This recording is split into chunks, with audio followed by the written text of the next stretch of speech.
श्री स्वामी समर्थ सर्वांना. तर सर्वात आधी मी आज सकाळी उठले, छान झाडून टाकलं, घरसुद्धा पुसून टाकलं.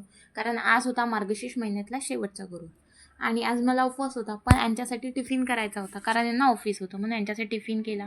भांडे होते ते घासले, लगेच हे गेले, यांना इथूनच बाय केलं.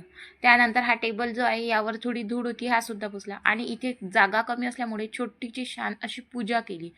आणि त्यानंतर मला काहीतरी गोड बनवायचं होतं, कारण आज शेवटचा गुरुवार होता म्हणून, आणि उद्यापन पण करायचं होतं. म्हणून मी आज जे आहे हे चितळेचं एक पॅकेट बोलवलं होतं आणि याचेच गुलाबजामुन केले. त्यासाठी सर्वात आधी पीठ काढलं, ते थोडं थोडं पाणी टाकून गोळा जो आहे हा छान प्रकारे मळून घेतला. त्याचा एक गोळा तयार करून घेतला. थोडं पाणी सांडलं होतं, ते सुद्धा परत एकदा पुसलं.